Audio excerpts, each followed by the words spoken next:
Hey, performers. So, how long have you been out there gigging? Played your first show, 100th show? Have you played your 10,000th show? 2 weeks? Have you been playing for 2 years? Have you been playing for 20 years? The funny thing is that when a lot of us first start, we think we need all the stuff. It's about collecting more gear. It's about having, like for a keyboard player, it's about having 3 or 4 or 5 or 6 keyboards on stage so that you can go from keyboard to keyboard to keyboard and play the show and have fun doing it that way and look very exciting from going from spot to spot. But what happens as you get older, and the older guys probably know this already, is that as you age and as you bring your gear to gig after gig after gig after gig, it starts to feel like a lot. And that is why I want to show you what I did with a new gear purchase today. Welcome back to Danny Robertson Music, where we're helping you be the performer that you're meant to be. I'm Danny Robertson. Thanks for joining me. As always, great to have you here again. Today, we're going to talk about something that a lot of musicians know, but it's not as talked about until you get a little bit older. A lot of us start off our music journey with gear acquisition syndrome, GAS.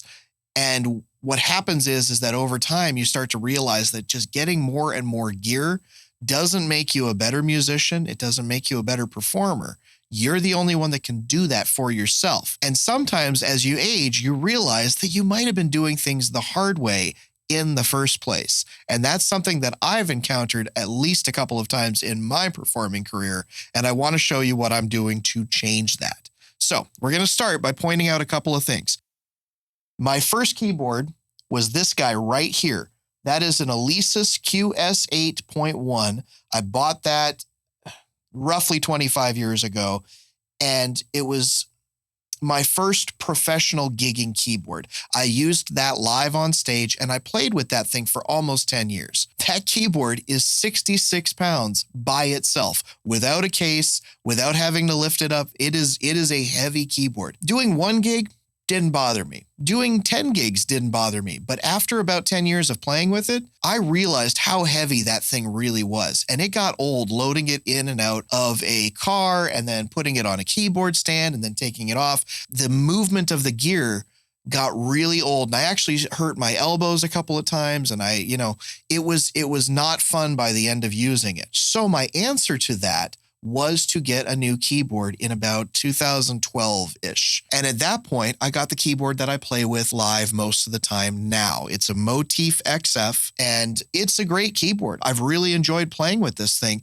I decided to go with semi-weighted keys on this one, not a fully weighted setup. It was less heavy, it was easier to manage, and it was 32 pounds to carry that in, which felt like a breath of fresh air when I first got it. So at that point, I was in my early 30s, and I'm still playing with that keyboard today, still love the keyboard. Now I'm getting old enough that my body is starting to tell me that even that 32-pound keyboard, which is fantastic, is a little bit too much for me to take to gig after gig after gig. It gets heavy. It's tiring to bring it in and out of the house when I'm not playing. And so I made a decision this year that I was going to look at options for a new keyboard. So here are the factors that played into this decision. First, I wanted a keyboard that I could use for gigs only. I wanted something that I could keep in a gig bag and it be ready to go whenever I need to take it to a show. I don't intend to keep this out in my studio and use it regularly in my studio. I might occasionally, but that's not the plan for this keyboard. The second and probably most important factor of my decision is that I wanted this keyboard to be much lighter if possible. And if I could make it the same size of the key bed, I would like to, but the weight is a big factor for me. The Korg Triton LE that's behind me, I use as a backup, or I use it for things like ceremonies and cocktail hours when I need the extra keyboard. And that thing is much more comparable to the weight that I wanted to have in a new keyboard. I wanted it to feel light in my arms, or if at all possible, set it up in a way where I didn't have to carry it with my arms. Thirdly, and while this is important, it's not as important as the factor of weight.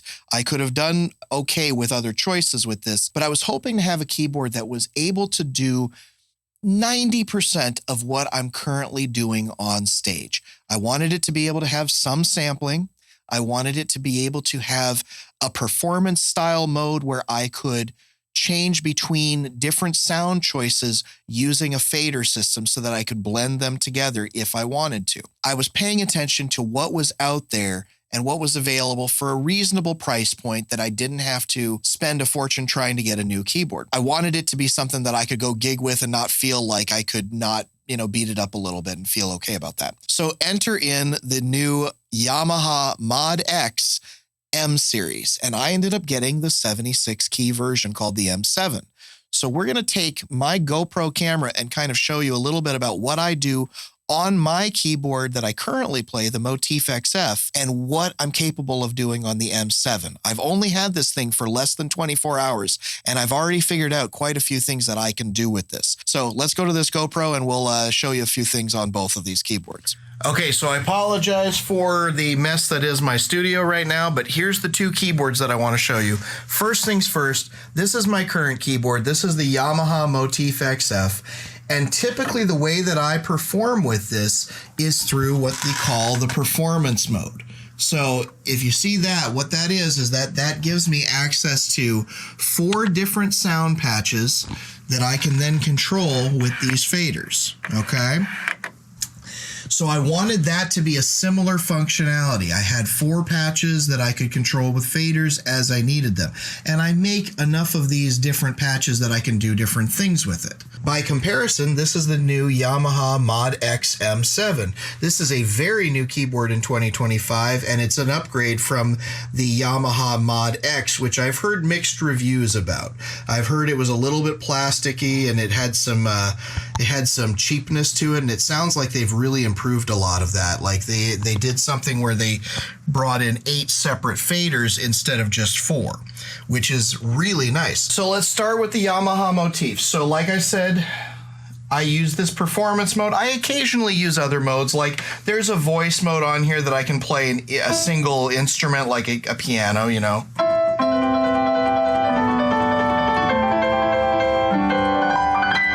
that kind of sound. But what I typically do is I like to use a performance mode so that I can blend sounds. So a perfect example would be something like this. I do and then there's a point where I would switch to a much more synthesized sound.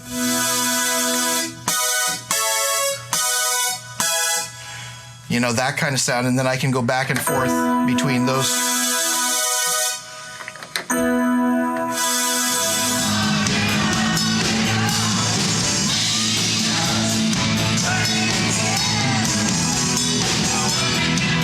Figured out with this M7 is that I can do the same thing, and this keyboard actually had a lot of great features to it that I didn't know were available to me when I bought it. I was hopeful, because they're both Yamaha products, that there would be similar sounds and similar features and a similar way of running the programming, but there is definitely a difference in the way these two are run. There are a lot of similarities, how it was structured so that you can put it together easily. Let me show you an example of a patch that I use called Lovely Mountain. Now I made this myself. It starts off with 2 sounds mixed together, a piano sound and kind of like a Rhodes sound. And I use this for the song Isn't She Lovely?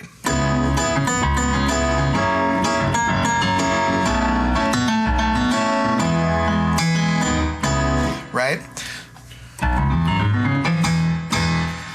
Now, while I use that for most of the song, I also take that out of the equation and put up a different patch, and I have a harmonica sound. And I use that for one of the solos in the song.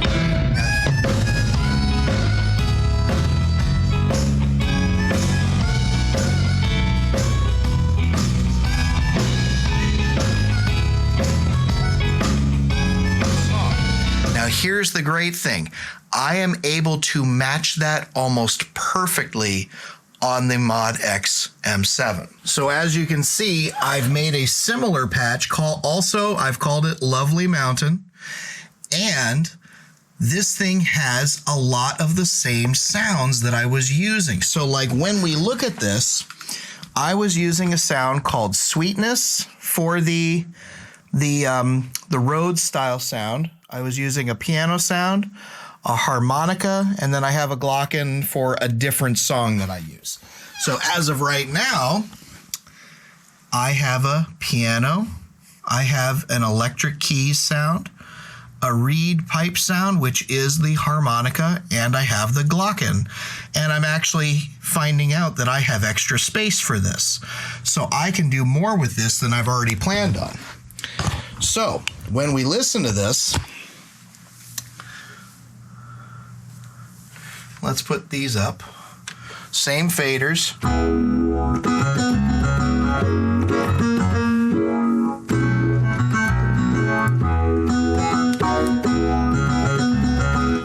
Sounds very similar. Now look at this.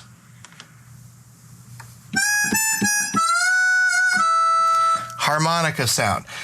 And the greatest thing about this is that it turned out that this is for all you Motif players. If you're looking for an upgrade to your Motif, this might be really useful to you. So they have a live set mode where you can make up to 8 patches of sounds in one, like basically section right here, and you can make 16 of those sections for one basically display of patches that you've created. So I'm looking at this and going, that is probably all I need for my entire set with this band. So I might actually just create all my patches this way, but let's go back to that performance. And then let's look at this. That keys sound, I was able to category search, and look at this.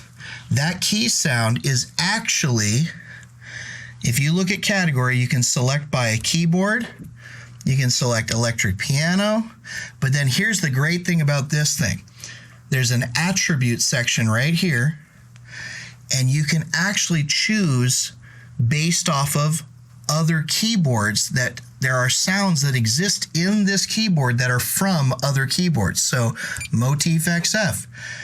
And look at that. There's my sound Sweetness that I like so much. So I was able to use not only a sound that was similar, I was able to use the exact same sound in a brand new keyboard. It just happens to be the same brand, and they've upgraded what I was already doing. So this is kind of perfect for a guy like me who wants to be able to use this strictly live. It does have the ability to sequence. It does have the ability to add things like sampling. I haven't quite gotten that far yet into this, and I will eventually, and I might do another video about it. But as of right now, this thing is amazing. For the record, I only picked this thing up about last night, about 15, 16 hours ago. Like, I have not had it for very long. And I've already figured out that much on it. It's going to be a great keyboard. I can already tell. It's going to be very useful for me on stage. Oh, and by the way, this thing is only 17 pounds. One thing I love about this Yamaha MODX M series is that it's very light. Even the 88 key is only about 30 pounds, I believe. We're talking like these are very light keyboards. So you might find that it's a little bit cheaper feeling in some spots, but overall, I find it a very functional keyboard. The other thing that's great about these is you can buy a gig bag with them, which is, light, but it also comes with, I don't know if you can see it on this screen, but it comes with basically book bag straps. So I can strap this thing to my back. And I tried it last night with the keyboard in it. I walked around for an hour and was never weighed down by the keyboard. It's kind of amazing how different it feels to have a keyboard that is that light and that user-friendly. So I will give you updates as I figure out some things about this keyboard, but so far, so good. We're going to see how this goes live on stage. Hopefully this weekend. I've got 2 gigs this weekend. So hopefully we'll have some fun trying this thing out for its first gigs and see how it goes. Now, as always, remember, if you are looking to improve your performance skills, improve your public speaking, connect with an audience, create medleys, mashups, create a story for your show, come check us out at Danny Robertson Music. We can help you get to that next level of performance that will help you get paid more. It'll help you find some really, really cool gigs. come check us out. I'd love to work with you, okay? DannyRobertsonMusic.com. And in the meantime, best of luck on your next performances. I'm going to wish myself best of luck on trying this keyboard out on my next few performances, and we'll see you soon. Take care.